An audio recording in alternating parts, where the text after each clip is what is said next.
Hello guys ကျွန်တော်တို့ရဲ့ Manhwa recap video တွေအကုန်လုံးကိုဒီ channel အသစ်မှာအားလုံးပြောင်းတင်ထားပါတယ်။ video အသစ်တွေကိုလက်မလွတ်ရအောင်အခုပဲ channel အသစ်လေးကိုတွားပြီး subscribe လုပ်ထားလိုက်ရအောင်ဗျာ။အရင် channel မှာတော့ strike ကိစ္စလေးတွေရှိနေတာမို့လို့ပရိသတ်တွေနဲ့မပြတ်သွားအောင်အသစ်လေးမှာအားလုံးကိုစောင့်နေပါမယ်။တိုင်ဆန်ဟာဥပဒေဌာနရဲ့စင်ကြံလန်းအတိုင်းတီငိမ့်ရှောက်လန်းလာချိန်မှာကျောင်းသူတွေတင်မကပဲစီနီယာတွေကပါသူ့ရဲ့ထူးခြားတဲ့ရုပ်ရည်နဲ့ခန္ဓာကိုယ်အချိုးအစားကိုငေးကြည့်နေကြရပါတယ်။သူကအလိုအလျောက်ရောင်းဆက် vending machine မှာရေဘူးနှိုက်ဖို့ပြင်နေတော့မှာပဲထူးဆန်းတဲ့ style နဲ့မိန်းကလေးတစ်ယောက်ပေါ်လာပြီးငါ့ကို coffee တပူလောက်ဝယ်ပေးပါအောင်လို့ခက်တီနဲ့လာပြောပါတယ်။အဲ့ဒီမိန်းကလေးဟာလက်ချောင်းသွဲလေးတွေနဲ့တခေတ်ကိုထူးခြားတဲ့အလားပါကိုပိုင်ဆိုင်ထားပြီးသူမရဲ့ပွင့်လင်းလွန်းတဲ့စရိုက်ကြောင့်တိုင်ဆန်တောင်ခိတ္တမြကြောင်သွားရပါတယ်။သူမကတိုင်ဆန်ကိုဥပဒေကျောင်းသားတွေထဲမှာမင်းလိုကြည်ကောင်းနေသူတခါမှမမြင်ဘူး။တခြားသူတွေကအဖိုးကြီးအဖွားကြီးတွေနဲ့တူတယ်လို့ပွင့်လင်းလင်းပြောဆိုပြီးတိုင်ဆန်ကိုရေမောစေခဲ့ပါတယ်။သူမဟာအမှုပညာဌာနအာတပါမန်ကစီနီယာမာမာကြီးတယောက်ဖြစ်ပြီးအမှုပညာခန်းထဲမှာအပူပေးဆက်ပြတ်နေလို့အေးနေတဲ့အကြောင်းသူမရဲ့ခန္ဓာကိုယ်ကကြီးမားလွန်းလို့နှလုံးသားကတကူလုံးကိုနွေးထွေးအောင်မလုပ်ပေးနိုင်တဲ့အကြောင်းတွေကိုဟာတာနော်ပြီးပြောပြနေပါတယ်။တိုင်ဆန်ကတော့သူမရဲ့ထူးခြားတဲ့စရိုက်ကိုစိတ်ဝင်စားသွားပြီးတခြားသူကမမိခင်ကိုအရင်မိတ်ဆက်တာကအခြေခံယဉ်ကျေးမှုပဲမဟုတ်လားလို့ပညာသားပါပြန်ပြောလိုက်တဲ့အခါမှာတော့သူမကပြုံးရွှင်စွာနဲ့မိတ်ဆက်ဖို့ပြင်လိုက်ပါတော့တယ်။တိုင်ဆန်နဲ့စုံတွေ့လိုက်တဲ့မမကြီးကတော့အနောက်တိုင်းပကြီးဌာနက6တန်းတတိယနှစ်ကျောင်းသူစံယူရီပဲဖြစ်ပါတယ်။သူမကျောင်းမှာခလေးလေးလိုပဲရှိသေးတယ်လို့ခံစားနေရတဲ့ချိန်မှာတိုင်ဆန်လို့လူကောင်ကြီးနဲ့ရင်းကျက်တဲ့ဂျူနီယာလေးရောက်လာတာကိုကြည့်ပြီးအချိန်ကြီးမြန်လာကြီးလားဆိုပြီးတပ်ပြင်းချနေရပါဒါပေမဲ့တိုင်ဆန်ကတော့တိုင်ဆန်ပါပဲသူကမမကြီးကိုဝမ်းနေမနေပါနဲ့တက်ကတူတက်ရတဲ့အချိန်ကခဏလေးမို့ဒီအချိန်မှာကိုယ့်အတွက်အခွင့်အလမ်းကောင်းနေရအောင်အသုံးချသင့်တယ်ဆိုပြီးဥပဒေကျောင်းသားပြီးအတွေးခေါ်ရင်းနဲ့ဆရာကြီးသွားလှုပ်လိုက်ပါတယ်စံယူရီကငါ့ကိုကျောင်းကကိုချင်းတရားတွေလာတင်နေရလားဆိုပြီးပြန်ဆလိုက်ပြီမဲ့တိုင်ဆန်ရဲ့တည်ငြိမ်မှုနဲ့ထူးခြားတဲ့စရိုက်ကိုတော့သဘောကျသွားပုံရပါတယ်အပြင်ပန်းကြည့်ရင်တော့လူချော်လေးဒါပေမဲ့စကားပြောတာကအဖိုးကြီးကြနေတာပဲလို့သူမကတွေးနေပြီမဲ့တကယ်လက်တွေမှာတိုင်ဆန်ကအနာဂတ်ကပြန်လာတဲ့အဖိုးကြီး master mind ဖြစ်နေတာသူမမသိရှာပါဘူးဘေးနာကလူတွေကစံယူရီကိုမြင်လိုက်တဲ့အခါဒါအမှုပညာဌာနက beauty queen ပဲငါတို့တော့ဒီနေ့ကန်ကောင်းပြီဆိုပြီးဝိုင်းအောင်ကြည့်နေကြပါတယ်အဲ့ဒီချိန်မှာပဲစံယူရီကလူတိုင်းအံ့ဩသွားအောင်တိုင်ဆန်ရဲ့ဖုန်းကိုတောင်းလိုက်ပြီးသူမရဲ့ဖုန်းနံပါတ်ကိုကူတိုင်ရိုက်ထည့်ပေးလိုက်ပါတယ်ပြီးတော့ဒီနေ့အားရင်ဆက်တွေ့လိုက်ပါလို့ချိုးသားနဲ့ချင်းဆိုလိုက်တဲ့အခါတိုင်ဆန်ကလည်းဒီညအားပါတယ်လို့ချက်ချင်းပြန်ပြေးလိုက်ပါတယ်ဒါကိုမြင်လိုက်ရတဲ့ဘေးကလူတွေကတော့မနာလူလုံးလို့ယူမတက်ဖြစ်သွားကြပါတော့တယ်တက္ကသိုလ်ဟောပြောပွဲခန်းမထဲမှာကျောင်းသားတစ်200ကျော်ဟာကျောင်းသားများတမကဥက္ကဋ္ဌရဲ့လမ်းညွှန်ချက်တွေကိုအလေးနက်နားထောင်နေကြပါတယ်တိုင်ဆန်ကတော့စပွဲပေါ်မှာမှောက်ခုံအရင်ဒီကျောင်းသားဘဝရဲ့အခိုက်အတန့်တွေကိုအသားကျအောင်စူးစမ်းနေရပါတယ်အဲ့ဒီအချိန်မှာပဲအုပ်စုတွေခွဲလိုက်ပြီးတိုင်ဆန်ရဲ့အုပ်စုကိုတာဝန်ယူရတဲ့စီနီယာမမကတော့ကောင်အာရင်ပဲဖြစ်ပါတယ်အာရင်ကသူမမိတ်ဆက်ရင်စီးပွားရေးဌာနကပါမောက်ခတွေကငါတို့ဥပဒေဌာနကိုမနာလိုဖြစ်နေတာမို့ငါတို့အစွမ်းပြရမယ်လို့တက်ကြွစွာပြောဆိုနေပါတယ်တိုင်ဆန်ကတော့သူမရဲ့နာမည်ကိုမေးလိုက်တဲ့အခါငါနာမည်ကကောင်အာရင်နာမည်ကတော့ပြင်းစရာကြီးပါပဲလို့ဖြေရင်တိုင်ဆန်ကိုမြင်ချင်းပါရင်မင်းကအိုက်ဒိုတယောက်ဖြစ်တင်တာလို့ချီးကျူးလိုက်ပါတယ်ဒါပေမဲ့တိုင်ဆန်ကသူ့နာမည်ဂျန်တိုင်ဆန်ပါလို့ပြောလိုက်တဲ့အခါမှာတော့အာရင်ရဲ့သဘောထားကချက်ချင်းပြောင်းသွားပါတယ်အော်မင်းကကျောင်းဝင်ခွင့်အင်တာဗျူးတုန်းကဒုတိယနှစ်မှာစာမေးပွဲမအောင်ရင်ကျောင်းမတက်တော့ဘူးလို့ပါမုခါတွေကိုစိန်ခေါ်ခဲ့တဲ့မာနခဲလေးကိုဆိုပြီးတိုင်ဆန်ကိုလက်သီးနဲ့ခပ်ဖွားဖွားထိုးရင်ဆက်နောက်ပါတော့တယ်တိုင်ဆန်ကတော့ကျောင်းတက်ယုံရှိသေးတယ်မာနခဲဆိုတဲ့နာမည်ပြောင်ချက်ချင်းရသွားလို့တပ်ပြင်းချနေရပါတယ်ဒါပေမဲ့တိုင်ဆန်ကတော့နောက်မဆုတ်ပဲဟုတ်တယ်အဲ့ဒါကျွန်တော်ပဲဘာဖြစ်လို့လဲလို့ရဲဝုန်းပြန်ပြောလိုက်တဲ့အခါအာရင်အပါဝင်ဘေးကလူတွေပါအံ့ဩကုန်ကြပါတော့တယ်တိုင်ဆန်ကသူ့ရဲ့အုပ်စုဝင်တွေစီနီယာတွေနဲ့အတူတောက်စားဖို့မလိုက်ပဲတကိုယ်တော်ခွဲထွက်လာခဲ့ပါတယ်သူဟာစံယူရီစီဖုံးဆက်ပြီးအမှုပညာပြခန်းနောက်ကအဆောက်အဦအမှတ်90စီကိုသူ့ရဲ့ Porsche ကားကြီးနဲ့တွားကြိုခဲ့ပါတယ်တိုင်ဆန်ကအုပ်စုလိုက်လမ်းလျှောက်နေတဲ့စီနီယာတွေဘေးကနေကားကိုအရှိန်နဲ့မောင်းထွက်သွားတာကြောင့်စီနီယာတွေကဟိုကောင် Porsche ကြီးနဲ့ပါလားအချိုးမပြေလိုက်တာဆိုပြီးပါဇက်အဟောင်းသားကြံခဲ့ရပါတယ်ကားပေါ်ရောက်တော့စံယူရီကတိုင်ဆန်ကိုကျောင်းသားတစ်ကကားမောင်းခွင့်ရှိလို့လား ပြီးတော့ဒီကားကအတော်ဈေးကြီးမှာပဲဆိုပြီးတအံ့တော်မေးပါတော့တယ်တိုင်ဆန်ကတော့သူမကိုခါးပတ်ဖို့ဂီယူတစိုက်တတိပေးရင်ဘယ်သွားမလဲလို့မေးလိုက်တဲ့အခါသူမကအဖွားကြီးစေးတတ်တဲ့ဝက်ဥချောင်းဆိုင်လို့နာမည်ကြီးတဲ့ဆိုင်လေးကိုလမ်းညွှန်လိုက်ပါတယ်စကားစမီးပြောရင်းနဲ့ဆန်ယူရီကတိုင်ဆန်ရဲ့နောက်ကျောင်းကိုစုံစမ်းပါတော့တယ်တိုင်ဆန်ကသူ့အဖေမှာပန်းသီးချန်ရှိတယ်လို့အေးအေးဆေးဆေးဖြေလိုက်တဲ့အခါသူမကအော်ပန်းသီးချန်ရှင်ရဲ့တားမို့လို့ချမ်းသာတာကိုလို့ထင်သွားပါတယ် ဒါပေမဲ့တိုင်းဆန်ကကျွန်တော်အမေကအင်ရှင်မပါပဲပကြီးဆွဲတာဝါသနာပါတယ်လို့ထပ်ပြောလိုက်တဲ့အခါမှာတော့ဆန်ယူရီကပိုပြီးဇဝေဇဝါဖြစ်လာပါတယ်နောက်ဆုံးမှာတော့သူမကမနေနိုင်ပဲဒါဆိုဒီကားကိုဘယ်သူဝယ်ပေးတာလ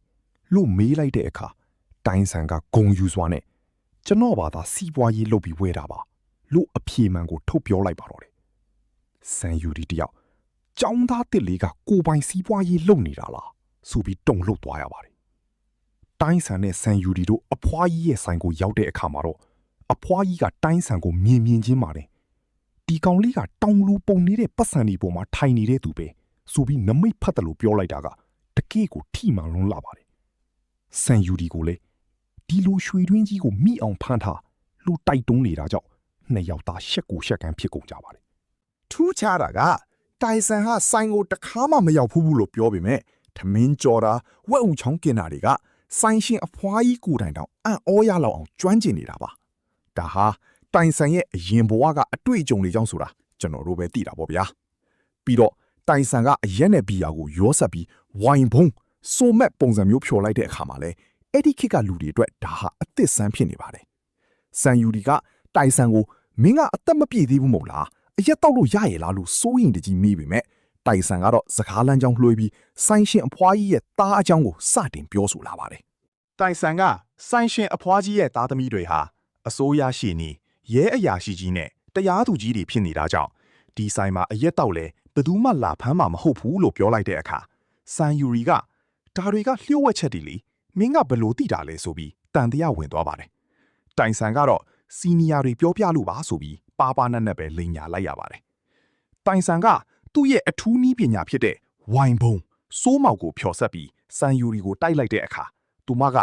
ဘာလို့ဒီလောက်အရသာရှိနေတာလဲဆိုပြီးတဖြူးဖြူးနဲ့တောက်ပါတော့တယ်တိုင်ဆန်ကသူမမူးသွားမှာစိုးရိမ်နေတော့မှပဲစီနီယာအာရင်ကအုပ်စုလိုက်ကြီးရောက်လာပြီးတိုင်ဆန်တို့ကိုမိသွားပါတယ်တိုင်ဆန်ကအချီနီကိုထိန်းဖို့အတွက်ကျွန်တော်စီနီယာယူရီကိုမြင်ချင်းချစ်မိသွားလို့အရက်တိုက်နေတာပါလို့ပြောင်းလိန်လိုက်တဲ့အခါမိန်းကလေးနှစ်ယောက်လုံးစွန့်ဩသွားရပါတယ်အာရင်ကမင်းကကြောင်းသားတစ်ဖြစ်ပြီးစာမတင်ပဲရီးစားလိုက်ထားနေတာလားဆိုပြီးတိုင်ဆန်ကိုငေါက်ငန်းပြီးမြဲစပွဲပေါ်ကတိုင်ဆန်ဖြော်ထားတဲ့ဝိုင်ဘုံကိုတောက်ကြည့်လိုက်တဲ့အခါမှာတော့သူမပါအရသာကိုဆွဲလန်းသွားပါတော့တယ်အာရင်ကသူမရဲ့အုပ်စုဝင်တွေကိုပါခေါ်လိုက်ပြီးတိုင်ဆန်တို့စပွဲမှာဝိုင်းထိုင်ဖို့ပြင်ဆင်လိုက်တာကြောင့်တိုင်ဆန်ရဲ့နှစ်ယောက်ထဲဒေးဖို့အစီအစဉ်ကတော့တဲတဲရည်သူဖြစ်သွားပါပြီအရက်ဝိုင်းမှာအာရင်ကဆန်ယူရီကိုသူမရဲ့အထက်တန်းကျောင်းကတငယ်ချင်းဖြစ်ကြောင်းမိသားစုချင်းလက်တိကျွမ်းကြောင်းမိတ်ဆက်ပေးခဲ့ပြီးအားလုံးပျော်ပျော်ပါပါတောက်စားခဲ့ကြပါတယ်။နိုင်ကနီမနက်မှာတော့ဆန်ယူရီဟာနှွေးထွေးတဲ့စောင်းပုံထဲမှာနိုးလာခဲ့ပါတယ်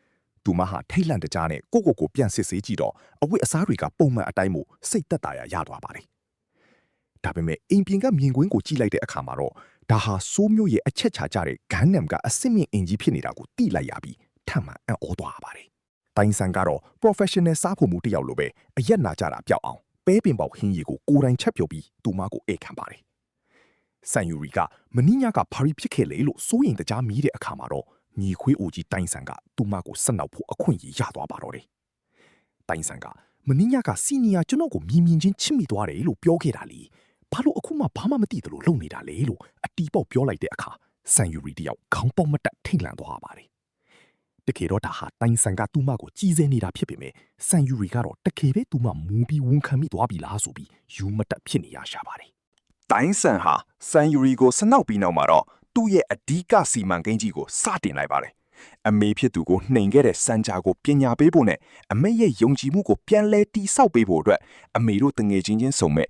Felton Hotel ရဲ့ရှယ်ယာ40%ကိုအရယူဖို့အမေရိကကသူ့ရဲ့လက်ယုံတော် Robert ကိုအမိန့်ပေးလိုက်ပါတယ်။စီးပွားရေးပြက်ကတ်ကာလမှာဟိုတယ်လုပ်ငန်းတွေဈေးကျနေတာကိုအခွင့်ကောင်းယူပြီးဈေးကွက်ထဲမှာပေါ့အပြင်မှာပါတပြိုင်နက်တိုက်ခိုက်ပြီးတိမ့်ပိုက်လိုက်ဆိုတဲ့တိုင်းဆန်ရဲ့အစီအစဉ်ကတကယ်ကိုပါနတ်လာပါတယ်။ဒီကြားထဲမှာတိုင်းဆန်ရဲ့တက်ကတူတက်ပွဲသို့မဟုတ်အောင်ပွဲတစ်ခုခုအတွက်မိသားစုစုံညီပွဲလေးကျင်းပဖြစ်ခဲ့ပါတယ် တိုင်းဆန်ကပန်းစည်းကိုကင်ပြီးတကယ်ကိုမင်းသားတစ်ပါးလို့ခန့်ရနေချိန်မှာသူ့ရဲ့ညီမလေးနှစ်ယောက်ကလည်းလှလှပပဝစ်ဆင်ပြီးလာရောက်ဂုဏ်ပြုကြပါတယ်။ဒါပေမဲ့ဇလန်းရဲ့ဟာတာကတော့တိုင်းဆန်ရဲ့တငယ်ချင်းဒိုချမ်းနဲ့ဒီတို့ရောက်လာတဲ့အခန်းပါပဲ။သူတို့ကတိုင်းဆန်ရဲ့မိဘတွေကိုမြင်တာနဲ့ရောက်ခမကြီးတို့ရေပထမသားမက်နဲ့ဒုတိယသားမက်လာပါပြီဆိုပြီးထူးထူးထိတ်ထိတ်ညက်နာနဲ့လာနောက်နေတာကြောင့်တိုင်းဆန်တယောက်ဒီခွေယူတွေဆိုပြီးဒေါသထွက်လုံးလို့တုံတောင်တုံနေရရှာပါတယ်။အဲ့ဒီလိုရှုပ်ရှုပ်ရှက်ရှက်ဖြစ်နေတော့မှပဲတိုင်းဆန်ရဲ့ဖုန်းလေးကိုသူ့စိမ်းနံပါတ်တစ်ခုကနေဖုန်းဝင်လာပါတော့တယ်။တိုင်းဆန်စီဖုန်းဆက်လာတဲ့သူစိမ်းနံပါတ်ရဲ့ပိုင်ရှင်ကတော့တခြားသူမဟုတ်ပဲ Syrian ပဲဖြစ်ပါတယ်။သူမနဲ့အတူ F4B အဖွဲ့ဝင်မိန်းကလေးတွေအားလုံးကတိုင်းဆန်ကိုအကိုကြီးဘွယ်နှင်းသမီးအတွက်ဂုံယူပါတယ်ဆိုပြီးတပျော်တပါးကြီးဝိုင်းနှုတ်ဆက်ကြတာပါ။ Syrian ကအကိုကြီးကိုအယူအမှုချစ်နေတာ။ညာတိုင်းအကိုကြီးနာမည်ကိုခေါ်ပြီးအယုတ်လေးဖတ်အိတ်တာဆိုတဲ့အဖွဲ့ဝင်တွေရဲ့စနောက်မှုကြောင့်ဘေးနားကနားထောင်နေတဲ့တိုင်းဆန်ရဲ့ညီမလေးနှစ်ယောက်နဲ့ဒိုချမ်းတို့ဟာပါဇက်အဟောင်းသားနဲ့ကြောက်ရွံ့တယ်လို့ဖြစ်ကုန်ကြပါတယ်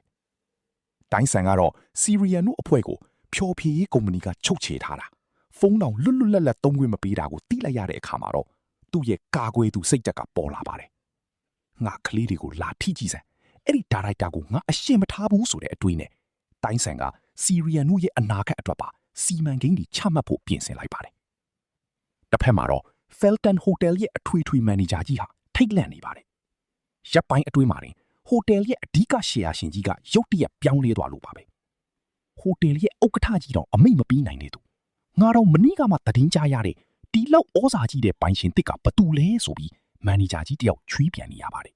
။ သူမသိတာကတော့အဲ့ဒီပိုင်ရှင်တစ်ဟာသူ့အမေရဲ့တငယ်ချင်းဟောင်းတွေရှိမှဂုံတက်စီဖို့ဟိုတယ်ကိုဝေပစ်လိုက်တဲ့ចောင်းသားတစ်လီဂျန်တိုင်းဆန်းဖြစ်နေတာပါပဲ။ဖေးတန်ဟိုတယ်ရှိမှာစံကြာခရမ်းရောင်ဝတ်စုံတဲ့အမျိုးသမီးနဲ့သူမရဲ့တငယ်ချင်းဟိုးစော်တို့ကအောက်ခြေလွတ်ပြီးကြွားလုံးထုတ်နေကြပါတယ်။စံကြာကသူမရဲ့ခင်မွန်းဟာအလှပြင်ဆရာဝန်ဖြစ်ကြောင်းနဲ့အိမ်ကပြေးတဲ့ကွင်းလို့သူမကဲ့ရဲ့ထားတဲ့တိုင်းဆန်ရဲ့အမေကိုဒီနေ့ပွဲမှာလူကြားတဲ့အဆက်ခွဲပစ်မယ်လို့ကြုံဝါနေတာပါ။ဒါပေမဲ့ဟိုတယ်ဝန်တန်းကသူတို့ရဲ့ကားတွေကိုဖယ်ခိုင်းပြီးတဲ့နောက်မှာတော့ကဘာပေါ်မှာအနှင်းငယ်ပဲရှိတဲ့အလွန်ဇိမ်ခံလှပတဲ့ဘန်ဒလီကအဖြူရောင်ကြီးတစ်စီးစိုက်ရောက်လာပါတယ်။ကားပေါ်ကနေလှပပြီးကြော့ရှင်းတဲ့ခြေတန်းတွေ့လေးနဲ့အတူအနက်ရောင်ဝတ်စုံအပြည့်တန်ဖိုးကြီးလက်ကင်အိတ်နဲ့နန်းဆန်စွာဆင်းလာတာကတော့တခြားသူမဟုတ်ပဲစံကြာတို့နှိမ်ချခဲ့တဲ့ဂျူစီအိုရန်ပဲဖြစ်ပါတယ်။တိုင်းဆန်ကတော့ကားမောင်းသူနေရာကနေသူ့အမေရဲ့ခန့်ညားမှုကိုကြည့်ပြီးဟေးဒီအန်တီကြီးတွေတော့ကြောက်လုံးလို့တုံနေကြပြီ